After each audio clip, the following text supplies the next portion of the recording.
kita perlu sadar tantangan yang dihadapi oleh orang tua kita dulu, tantangan yang dihadapi oleh guru-guru kita dulu berat. Tapi catat, tantangan yang akan kita hadapi hari ini dalam mensyiarkan Islam Ahlus Sunnah wal Jamaah akan jauh lebih berat daripada yang dihadapi oleh leluhur kita. Dan kita juga perlu sadar tantangan yang akan dihadapi oleh anak cucu kita 20, 30, 50 tahun ke depan akan jauh lebih berat daripada tantangan yang kita hadapi hari ini. Assalamualaikum warahmatullahi wabarakatuh.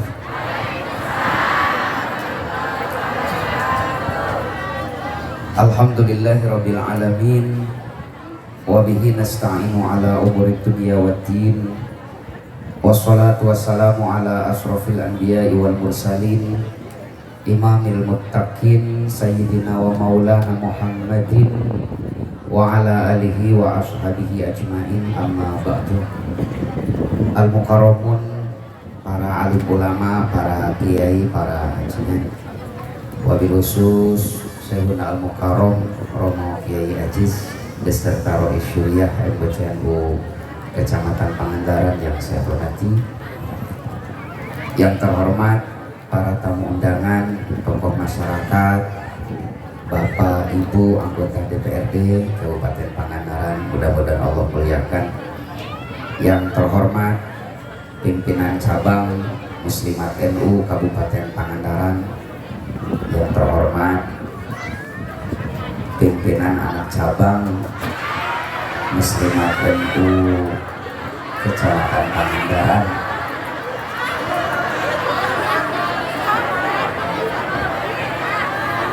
seluruh keluarga besar Nahdlatul Ulama Kecamatan Pangandaran,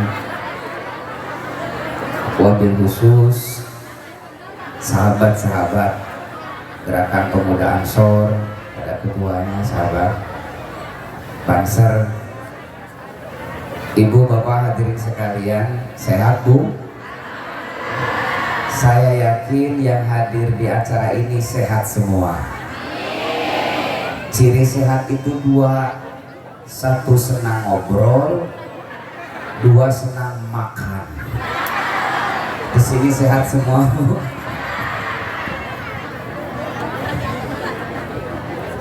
Saya itu jujur sangat senang ketika silaturahim dengan ibu-ibu muslimah, teteh-teteh pakaian.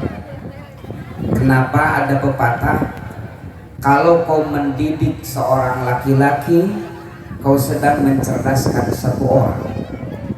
Tapi kalau kau mendidik seorang perempuan, maka kau sedang mencerdaskan satu generasi. Betul, di dalam Islam kita mengenal ibu adalah madrasah pertama dan paling utama. Oleh karenanya guru-guru kita, kiai-kiai kita di Nahdlatul Ulama tidak mengabaikan fakta ini, sehingga mendirikan Banung Nahdlatul Ulama yang khusus berkecimpung di bidang ibu-ibu, namanya Muslimat NU, yang mengurusi mamah-mamah. Nah, kan ada mamah muda ya Pak, nah, itu Fatayat NU.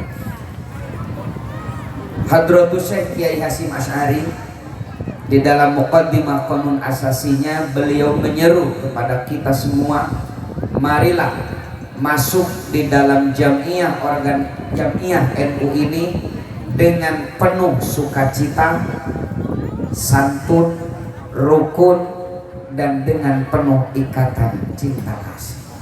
Mudah-mudahan kita semua diakui sebagai murid Mbah Hasyim Asy'ari.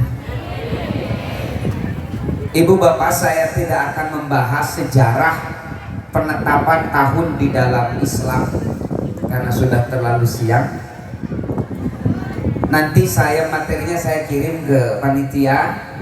Saya rangkum dari beberapa referensi tentang kapan umat Islam mempunyai tahun kesepakatan, tahun di mana seluruh umat Islam dunia menyetujuinya dan memakainya. Karena semenjak Rasulullah lahir, bahkan sampai Sayyidina Abu Bakar wafat, umat Islam masih belum punya tahun pegangan. Umat Islam pada saat itu mengikuti tradisi bangsa Arab yang dalam penetapan tahunnya berbeda-beda antara satu kabilah dengan kabilah yang lain.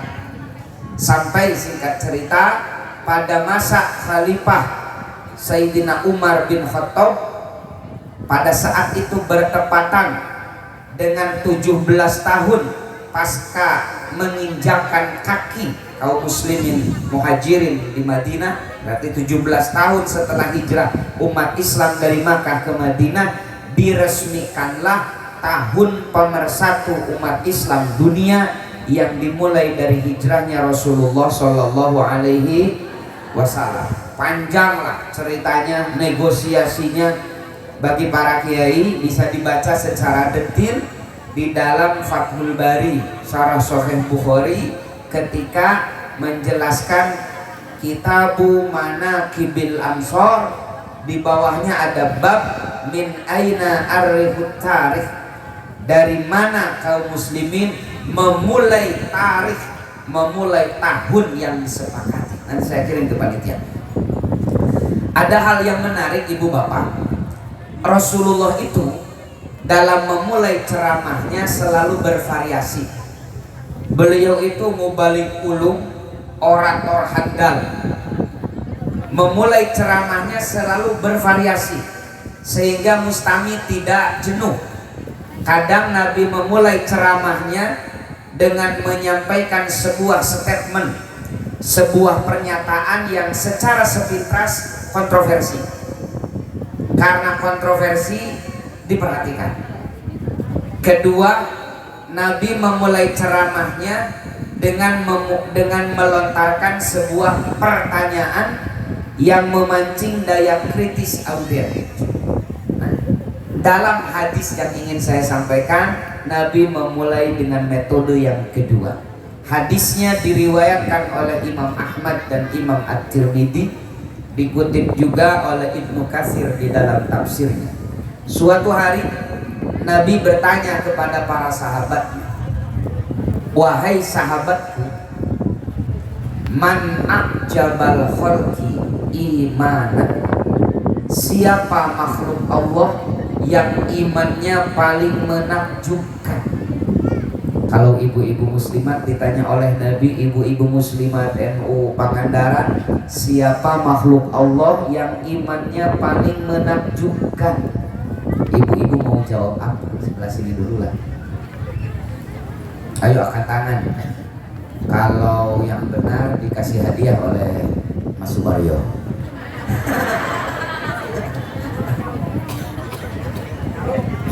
Oke, ibu-ibu yang lesehan, siapa makhluk Allah yang imannya paling menakjubkan? Ada yang jawab manusia, ada yang jawab bukan. Tapi ada lagi yang lebih parah, bukan menjawab Pak. Pak Kades malah berbisik sama sampingnya, antep tok dijawab dan keke di bejaan. Kita lihat para sahabat itu dalam belajar, kalau Nabi bertanya, para sahabat itu tidak pikir panjang, langsung menjawab. Masalah benar dan salah itu urusan nomor 27. Meskipun salah kan ada guru yang nanti meluruskan. Terbayang kalau di sekolah Bapak Ibu guru masuk, anak-anak, Amerika merdekanya tahun berapa? Duka. Rukun Islam ada berapa? Wallahu a'lam bishawab. Saya yakin 2 bulan bubar sekolah. Tidak terjadi proses belajar mengajar yang efektif. Kata para sahabat, menurut hemat kami ya Rasul, makhluk Allah paling menakjubkan imannya adalah para malaikat. Karena semenjak diciptakan sampai detik ini belum ada laporan dari Kapolsek pernah menggerebek malaikat di rumah janda. Jadi malaikat itu ketaatannya kepada Allah belum terkotori oleh dosa sekecil apapun itu. Jadi belum pernah dosa malaikat itu. Kata Nabi, kalau malaikat menjadi makhluk Allah paling menakjubkan imannya, wajar. Karena malaikat itu diciptakan dengan satu dorongan, la yaksunallaha ma amarohum wa yaf'aluna ma yu'maru. Malaikat itu diciptakan hanya untuk taat, tidak diberi potensi untuk maksiat. Jadi tidak dosanya itu bukan soleh, karena memang tidak diberikan potensi untuk berbuat dosa. Kira-kira jawaban para sahabat benar atau salah, Bu? Halo ibu-ibu, salah atau benar? Nah, jawaban para sahabat itu salah. Tapi Nabi sebagai guru bijak, tidak pandai menyalahkan, tapi beliau menjelaskan sehingga para sahabat paham jawabannya itu salah. Malaikat loh, malaikat itu kan tidak diberi nafsu, wajar dong kalau tidak maksiat. Jadi tidak dosanya itu bukan bagus karena memang disettingnya begitu. Jawaban kedua para sahabat, kalau bukan malaikat ya Rasul, makhluk Allah paling menakjubkan imannya adalah para nabi dan para rasul sebagai juru bicara Allah di hadapan makhluknya. Kata Nabi, kalau para nabi dan para rasul jadi makhluk Allah paling menakjubkan imannya, wajar, tak aneh, karena nabi itu maksum, dibimbing oleh wahyu. Jadi dekaci lah, licik kalau para nabi para rasul jadi makhluk Allah paling menakjubkan imannya, karena gurunya saja malaikat Jibril. Sudah 2 kali jawaban sahabat salah, para sahabat menjawab lagi yang ketiga kalinya, tapi jawabannya agak GR. Kata para sahabat, kalau bukan malaikat dan para nabi, mungkin makhluk Allah paling menakjubkan imannya adalah kami-kami ini ya Rasul, para sahabatmu, karena kami mengimanimu di saat orang lain mengingkarimu, kami membelamu di saat orang lain mengusir dan menyiksamu, kami korbankan keringat, air mata, bahkan darah dan nyawa membela agama yang Anda bawa. Kalau ada makhluk Allah yang imannya paling menakjubkan, mungkin kami-kami ini ya Rasul. Rasulullah tersenyum melihat jawaban GR para sahabat. Kata Nabi, kalau kalian sahabatku jadi makhluk Allah paling menakjubkan imannya, wajar, karena kalian langsung aku ajari. Kalian mendengar dengan telinga sendiri bagaimana petuah-petuahku. Kalian melihat dengan mata kepala kalian sendiri bagaimana Allah menurunkan mukjizat sebagai pembenaran terhadap risalah yang aku bawa. Jadi kalau para sahabat menjadi makhluk Allah paling menakjubkan imannya, wajar, gurunya saja Rasulullah. Sudah 3 kali jawaban sahabat salah, baru sahabat menyerah. Allahu wa rasuluhu a'lam. Hanya Allah dan Rasulnya yang tahu jawaban sebenarnya. Yang menarik ibu, dimohon dicatat, kata Nabi, ketahuilah, makhluk Allah yang paling menakjubkan imannya bukan malaikat ternyata, bukan para nabi, dan bukan juga kalian sahabat, tapi mereka adalah generasi sesudah kalian. Mereka belum pernah berjumpa denganku, mereka belum pernah mendengar suaraku, tapi mereka mengenal Islam hanya melalui lembaran mushaf dan lisan para ulama sebagai warasatul anbiya. Meskipun berpegang teguh pada agama saat itu, kata Nabi, kakobdi alal jaro, seperti memegang bara api. Bahkan dalam hadis riwayat At-Tirmidzi ada tambahan, aku sangat merindukan mereka semua. Jadi siapa bu makhluk Allah yang paling menakjubkan imannya, kata Nabi? Mudah-mudahan kita semua kita semua. Karena kita belum pernah berjumpa dengan Nabi. Jangankan di dunia nyata, dalam mimpi pun rasanya belum. Laras tebu? Ibu-ibu pernah bermimpi jumpa dengan Nabi? Belum. Kalau bermimpi ketemu pocong? Sering. Timbul satu pertanyaan. Kenapa kita umat akhir zaman yang belum pernah berjumpa dengan beliau, tapi beliau ramalkan kita akan menjadi makhluk Allah paling menakjubkan imannya. Bahkan Nabi itu sangat merindukan kita daripada bertemu dengan sahabat-sahabatnya. Kata anak-anak itu karena challenge, karena tantangan. Tantangan kita hari ini dalam berpegang teguh terhadap norma agama jauh lebih berat daripada tantangan yang dihadapi oleh para sahabat. Lah, jangankan dibandingkan dengan para sahabat, Pak. Bandingkan tantangan yang dihadapi oleh guru dan sepuh kita 30 tahun yang lalu dengan tantangan yang kita hadapi hari ini dalam berpegang teguh terhadap norma agama, jauh lebih berat, Pak, tantangan kita hari ini. Bahkan kata Nabi diilustrasikan seperti memegang bara api.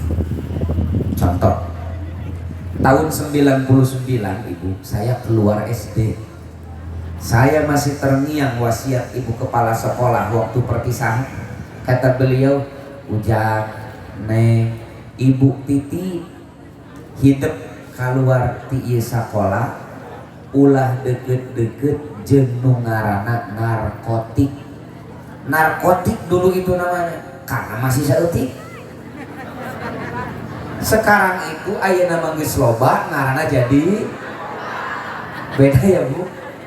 Baheula mah saeutik narkotik, ayeuna geus loba jadi. Contoh kedua, saya punya kakek. Kakek saya itu punya istri, nenek saya. Aduh. Kakek saya dan nenek saya itu rumah tangganya sampai wafat. Hanya kematian yang bisa memisahkan mereka berdua.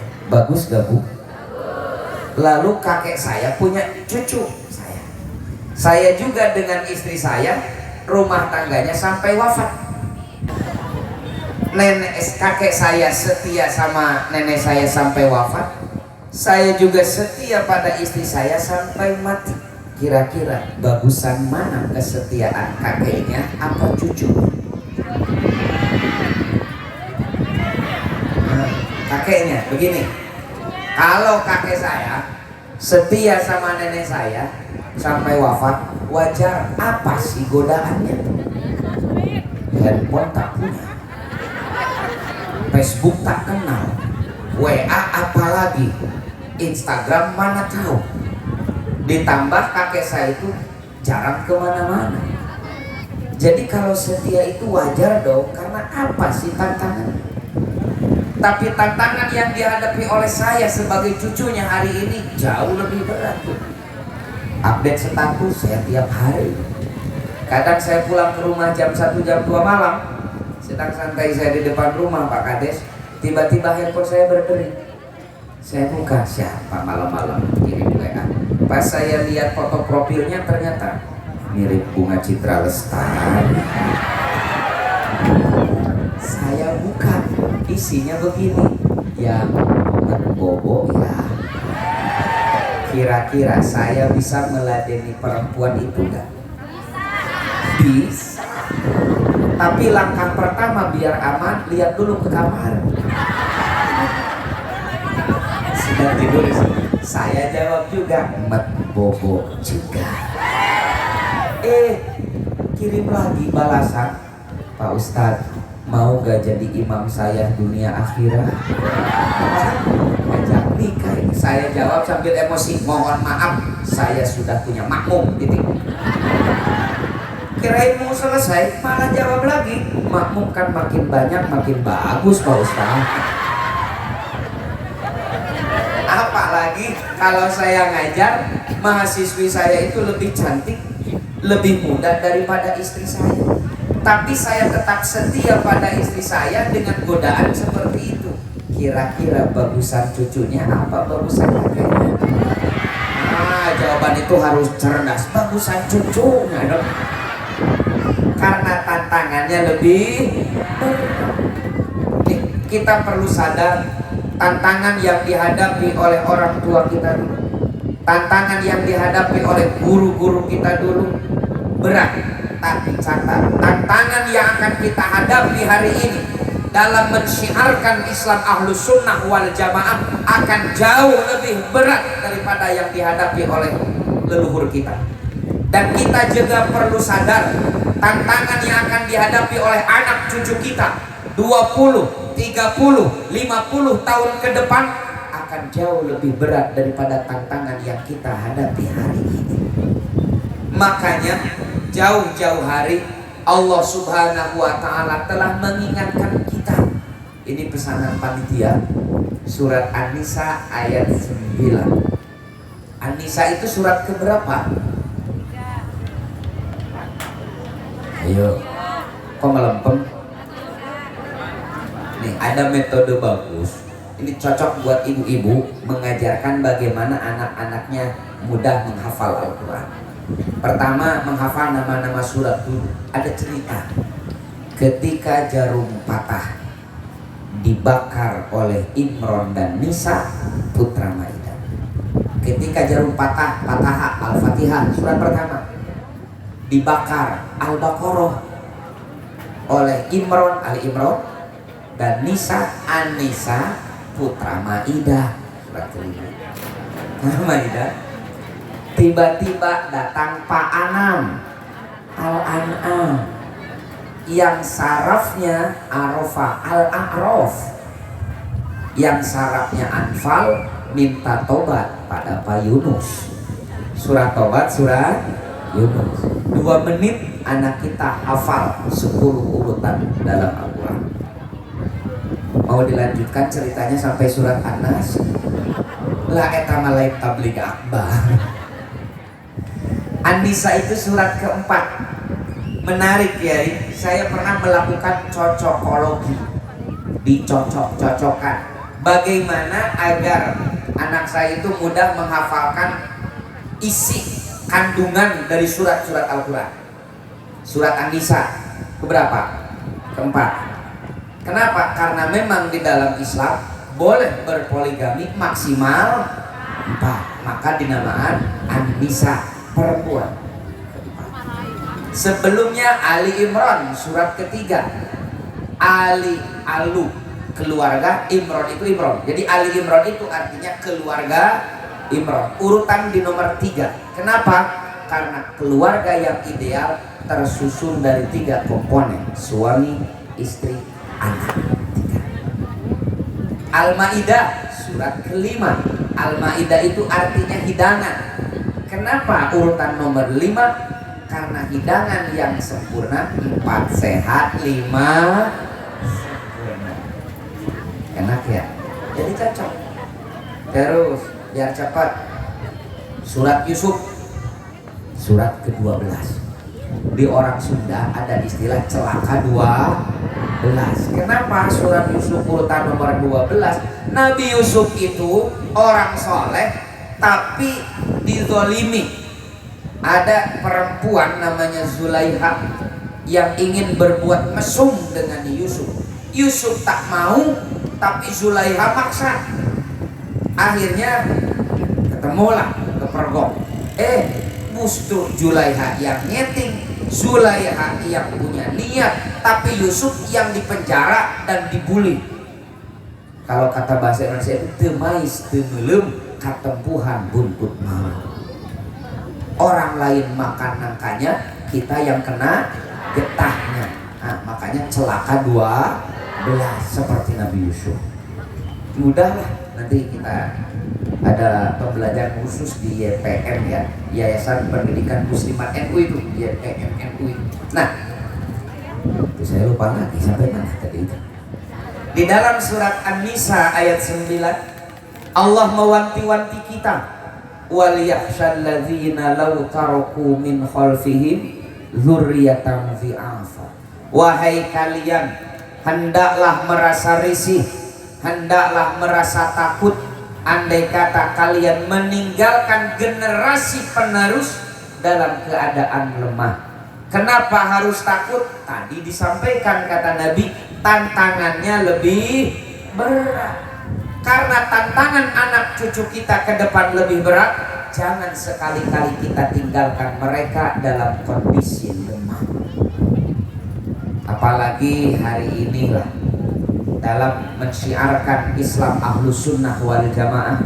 Mungkin dulu yang dihadapi oleh guru-guru kita, sepuh-sepuh kita di NU, ya paling orang-orang tak paham lah terhadap agama, orang-orang yang masih dalam kubangan kegelapan.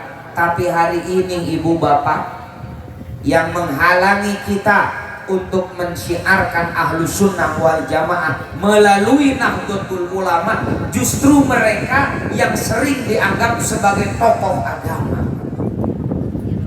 Beberapa waktu yang lalu adalah di media sosial itu seorang tokoh bilang, buat apa NU-NU-an, yang penting Islam saja. Di Pangandaran suka ada yang bilang begitu, buat apa NU-NU-an, yang penting Islam saja. Suatu hari saya satu panggung dengan beliau, saya selesai ceramah, saya lihatkan video beliau yang sedang berapi-api bilang, yang penting Islam, buat apa NU-NU-an, karena di alam barzah itu tidak akan ditanya ormas.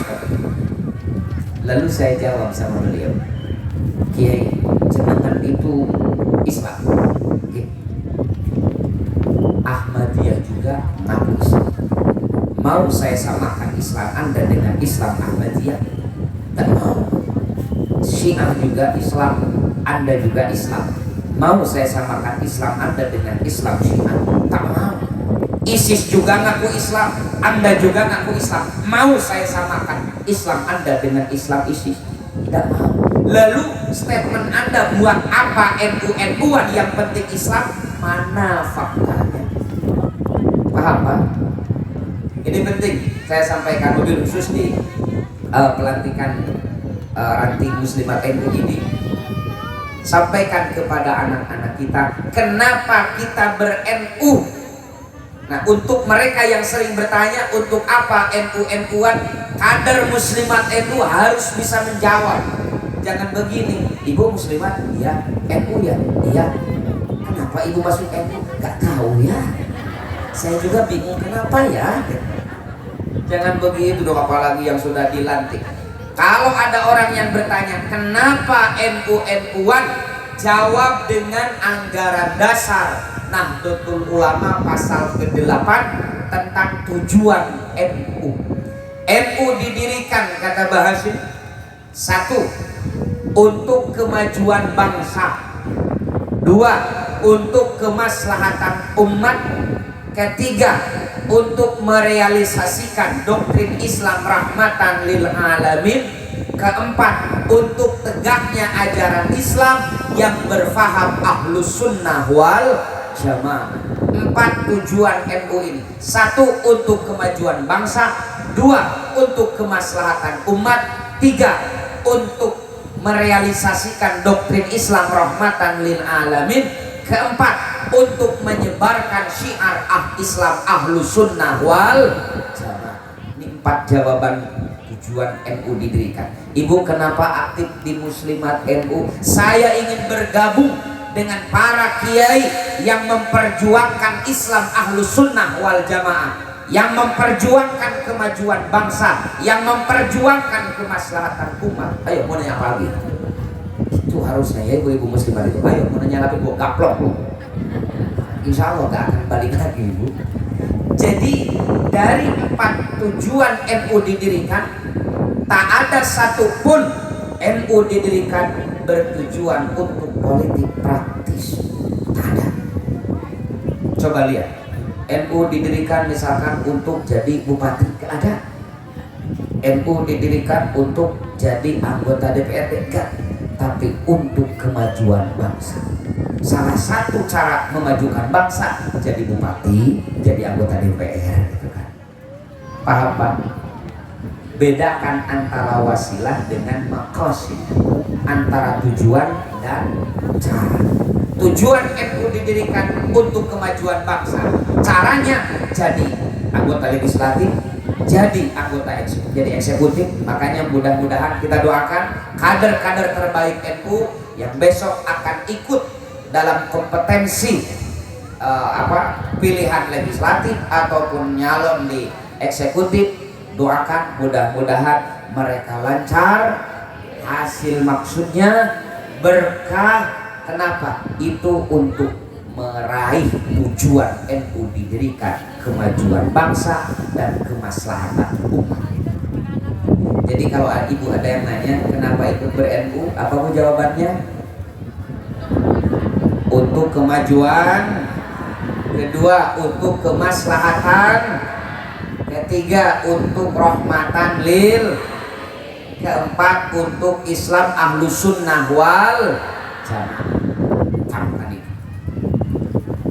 Agar kita tidak meninggalkan generasi yang lemah, solusi dalam ayat itu kan cuma dua. Satu, falyattaqullaha, kita bertakwa kepada Allah dan mewariskan ketakwaan itu kepada anak cucu. Jadi kalau kita ingin anak cucu kita kuat agamanya, yang pertama kita sebagai orang tuanya harus kuat dulu, lalu berusaha sekemampuan kita mewariskan ketakwaan itu kepada anak-anak kita. Kalau ibu ingin anak cucu ibu kelak menjadi pejuang-pejuang NU, kalau ibu ada acara NU, ada muslimatan, anak ibu bawa seperti itu, dibawa. Kenapa? Agar anak kita mengenal NU sejak dini, biar ketika dia besar kelak dia tak lupa bahwa orang tuanya adalah nabi.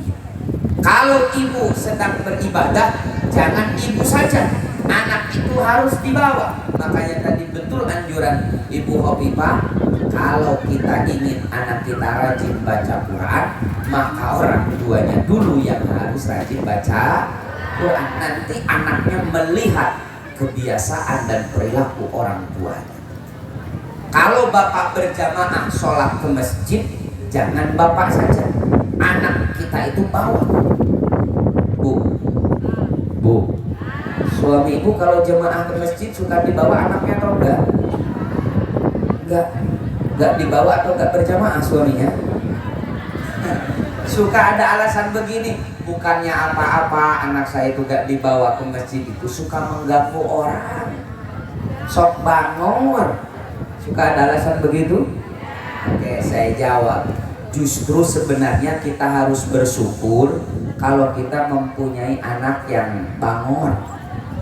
Itu cirinya normal. Cirinya normal. Ini sebaliknya, alhamdulillah anak saya itu kalau dibawa ke masjid, dibawa pengajian, gak suka mondar-mandir, duduk aja sambil melongo. Itu bukan alhamdulillah, cacingun, stunting. Tadi saya visit sama Mas Amdan, bos, jangan-jangan saya yang stunting ini. Bukan stunting saya, itu memang saya itu orang kecil. Orang kecil ukuran baju juga S. Biasanya anak yang kecil itu pinter-pinter, Pak. Karena otak dan pantatnya dekat, Pak.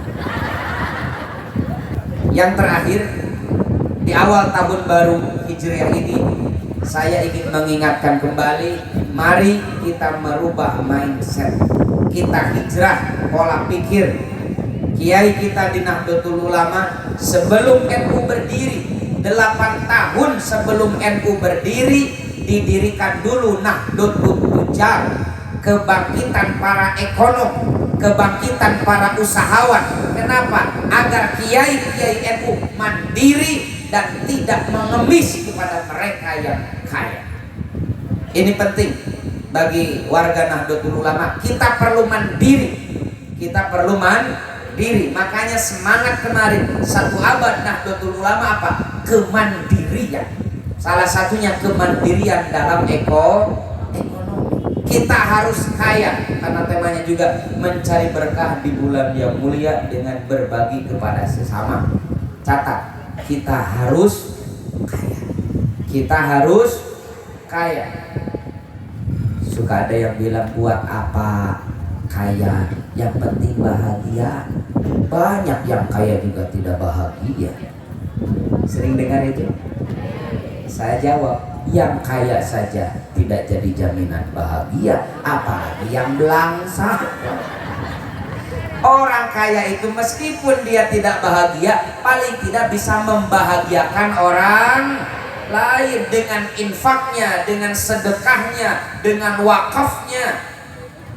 Kalau orang kaya bisa umroh, orang miskin bisa umroh? Bisa hajian orang miskin? Bisa gak? Bisa orang miskin juga. Tahun kemarin ibu, di kampung saya ada ibu-ibu muslimat lah sudah lebih dari 50 tahun berangkat haji. Padahal secara ekonomi mohon maaf lah, sangat sederhana sekali, di bawah garis kemiskinan, tapi bisa naik haji. Saya penasaran, ini ibu ini ngepet di mana? Saya tanya, Bu, gimana ceritanya bisa naik ke haji? Kata si ibu itu, dulu habis acara muslimatan, ibu pulang, nyebrang jalan, ketabrak. Yang nabraknya takut lah, langsung dibawa ke mobil, diantarkan ke puskesmas. Di dalam mobil itu si yang nabraknya itu Bu Haji, saya tanggung lah pengobatan sampai Bu Haji sembuh kembali, tapi titip jangan diadukan ke jalur hukum Bu Haji, saya yang salah, saya tanggung jawab Bu Haji. Kata si ibu ini, jangan bilang Bu Haji, Pak, saya itu belum naik haji. Oh, jadi belum naik haji, belum mau naik haji Ibu. Ya tentulah, saya beri ongkos naik haji, tapi syarat jangan diadukan ke pihak yang berwajib. Kata si ibu itu, deal. Jadi naik hajinya itu, ya wasilahnya ketabrak. Ini bisa jadi inspirasi untuk hidup semua. Kalau ingin naik haji tapi tak punya uang, ya sering-sering nyebrang.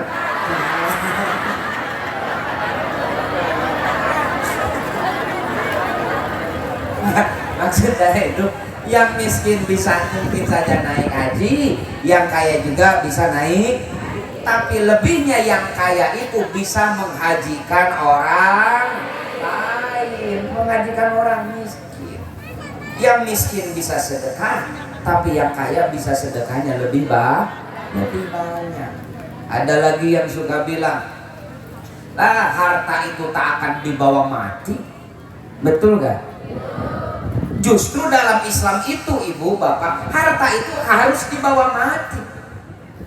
Catat, dalam Islam itu justru harta harus dibawa mati. Kata Nabi, idza mata ibnu Adam, kalau manusia mati terputus amalnya kecuali dari 3 hal. Yang pertama apa? Sodakoh jariyah.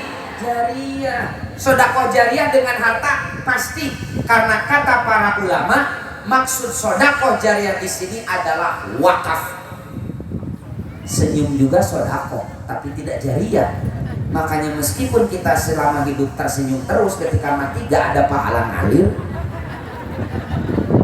Tapi kalau kita berwakaf, nih MU sedang punya program untuk pembangunan MWC. Nanti ada lembaga pendidikan tahfidzul Quran membutuhkan bantuan, kita punya harta, mari kita titipkan harta kita di MWC NU Pangandaran. Untuk apa? Agar harta itu bisa kita bawa mati, mengalir. Sudah puluhan bahkan ratusan tahun ibu mati wafat, tapi pahalanya akan tetap mengalir. Investasi abadi, investasi abadi. Ibu mau kaya? Kok nggak lempeng? Sudah betah miskin? Mau kaya? Itu dong yang semangat. Mau kaya? Usaha. Serius, harus usaha. Mbah Hasyim Asy'ari saja, pendiri Nahdlatul Ulama, kiai yang luar biasa, maha gurunya ulama di Indonesia dalam bidang hadis, karena Bukhari Muslim dan Bukhari Muslim Muwatta Imam Malik di Nusantara itu sanadnya dibawa oleh Mbah Hasyim Asy'ari. Hatta Syekhona Khalil Bangkalan ingin punya sanad Bukhari, minta kepada muridnya yaitu Mbah Hasyim Asy'ari. Mbah Hasyim Asy'ari kalau hari pon libur, di Tebu Irang itu santri itu libur pengajiannya. Makanya lurah santri itu kalau pon teriak-teriak pon pon, pada gembira santrinya. Kenapa? Libur. Kenapa libur? Jadwal Bahasim berjualan kuda di pasar. Pendiri NU saja masih berusaha, masih kasar, masa ketua ranting NU nganggur? Malulah sama Bahasim Asy'ari. Saya pernah tanya Bahasa Mahfud rahimahullah. Kan beliau itu alimnya luar biasa, alim lah dan suki. Secara syariat tidak perlulah, untuk bisnis sudah cukup. Saya tanya sama beliau, Pak, mohon maaf, kenapa Anda masih kasar mengurusi, ada beberapa bisnis yang langsung diurus oleh beliau di Pati itu, padahal uang sudah cukup, ngalir, tidur pun Anda itu ngalir. Kata Mbah Syahab, saya tidak mau kehilangan pahala kasar. Saya tidak mau kehilangan pahala kasar. Kalau Pak Jokowi bilang itu kerja, warga NU harus meningkatkan etos kerja. Dulu kita di Gerakan Pemuda Ansor Ketua fokus selama 2 dekade mengulang-ulang tentang aswaja dan kebangsaan. Kita suarakan nasionalisme, sukses luar biasa. Hari ini kita harus meningkat, bukan hanya teriak-teriak aswaja kebangsaan, tapi kita harus teriak aswaja sugih. Warga NU harus sugih, orang kaya harus, orang muslim harus kaya. Kenapa? Yang gratis dari rukun Islam cuma 1, baca syahadat. Betul gak? 4 sisanya perlu dana. Sholat perlu dana? Perlu. Masa sahur dan mukena menunggu pembagian dari caleg, Pak? Kan harus beli kita itu, ya sahabat Adib. Puasa Ramadan perlu dana? Perlu, karena buka dan sahur tidak ada anggaran dari dana desa. Betul Pak Kades? Harus beli kita. Zakat apalagi, naik haji apalagi, 51 juta Pak hari ini naik haji itu ongkosnya. Jadi ada rukun Islam yang ongkosnya saja 51 juta. Ini menandakan umat Islamnya harus peras keringat, banting tulang, sing-singkan dengan baju, cari harta sebanyak-banyaknya agar bisa menunaikan rukun Islam kelima, yaitu naik. Makanya Rasulullah itu pekerja keras. Nabi kita itu nabi pekerja keras, bukan nabi pemalas. Nabi memotivasi bagi para pekerja. Kata Nabi, siapa orang yang sore hari merasa lelah karena seharian bekerja mencari nafkah, maghfurun lahu, dosa-dosanya diampuni oleh Allah. Ini sahabat kita, mang-mang tukang dagang, teteh-teteh yang sedang berjualan, bersemangatlah. Kenapa? Ketika nanti di sore hari Anda merasa lelah, Anda merasa capek karena mencari rezeki yang halal, dosa-dosa Anda Allah ampuni di malam hari. Yang pertama, kerja kalau ingin kaya.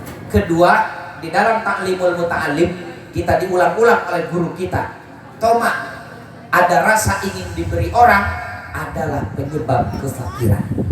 Penyebab miskin itu ada rasa ingin diberi orang. Umat Islam itu jangan ada perasaan ingin diberi, tapi umat Islam harus punya perasaan ingin memberi. Karena Nabi mendeklarasikan al-yadul ulya khairum min yadis sufla. Tangan di atas lebih baik daripada tangan di bawah. Di bulan Muharram tahun 1445 Hijriah ini, mari kita rubah mindset. Kita hijrahkan pola pikir kita. Yang kemarin kita selalu berharap pertolongan orang, yang kemarin kita berharap pemberian orang, tahun ini ganti kita yang ingin menolong, kita yang ingin memberi orang lain. Semangat. Karena koma itu penyebab kemiskinan. Bu, nah, misalkan nih ada sahabat kader-kader kita yang mau nyalek, terus mereka berembuk, gimana ya kalau nanti setelah pulang acara kita bagi amplop 100.000 yang hadir ini, mau gak Bu? Mau? Memang sudah alami miskinnya, bibir saya belum kering. Bahwa ingin diberi itu sama dengan penyebab kemiskinan.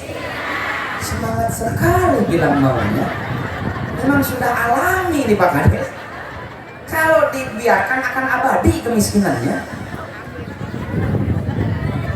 Kalau selesai acara ada yang bagi uang 100.000 mau nggak? Nggak. Justru saya yang ingin membagi. Gitu harusnya. Siap? Gitu dong. Kalau ada yang memberi, jangan ditolak. Karena yang dosa itu ingin diberi.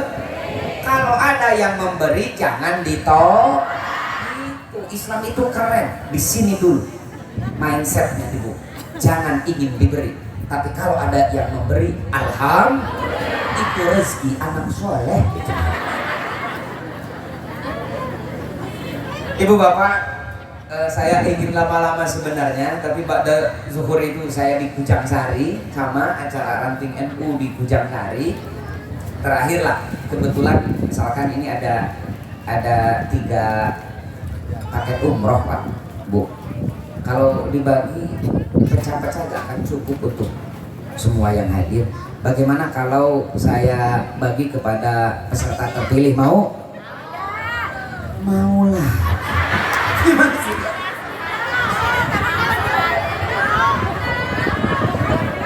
Memang kalau yang gratisan itu mau semua. Pantas kemiskinan tak beranjak dari Pangandaran. Kenapa? Mindset orang mindset orang miskin itu ingin diberi. Umat Islam itu jangan ingin diberi, tapi ingin Tapi kalau ada yang memberi, jangan ditolak. Yang dosa itu ingin diberi. Bu, ada makanan sisa nih. Kalau dikasih untuk yang terakhir pulang gimana? Mau nggak? Masih ada yang mau, nggak mau. Emang sudah alami lah. Makanya tugas kita, Ketua MWC, tugas kita di NU adalah merubah mindset. Tahun ini, tahun 1445, kita merubah mindset warga Nahdlatul Ulama. Jangan berharap bantuan dari orang. Kita yang harus membantu orang. NU yang harus memberikan manfaat. Bagaimana agar kita bisa membantu orang? Mari Bismillahirrahmanirrahim. Kita sing-singkan lengan baju, kita banting tulang, putar otak untuk mencari rizki yang halal agar kita bisa membantu orang. Itu saja yang bisa saya sampaikan. Mohon maaf atas segala kekurangan. Saya baru ganti HP. Kalau HP ini saya kasih. Hadanallahu wa iyyakum ajmain. Wallahul muwaffiq ila aqwamit thoriq. Sekalian doa. Kita tengadahkan. Nabi bilang ada malaikat sayyarah di antara kita yang sedang mengaji. Mereka mendoakan kita dan mengaminkan doa kita. Mari sama-sama kita tengadahkan telapak tangan kita, memohon berjamaah kepada Allah Subhanahu wa taala. Allahumma sholli wa sallim wa barik ala sayyidina Muhammad wa sallim wa radhiyallahu tabaraka wa ta'ala kulli sahabati Rasulillah ajma'in. Alhamdulillahi rabbil alamin. Hamdan yuwafi ni'amahu wa yukafi'u mazidah. Ya Rabbana lakal hamdu kama yanbaghi li jalali wajhikal karimi wa 'azimi sultani. Allahumma ighfir lana wa liwalidayna warhamhum kama rabbawna shighara. Rabbana ighfir lana wa li ikhwanina alladhina sabaquna bil iman wa la taj'al fi qulubina ghillan lil ladzina amanu rabbana innaka ra'ufur rahim.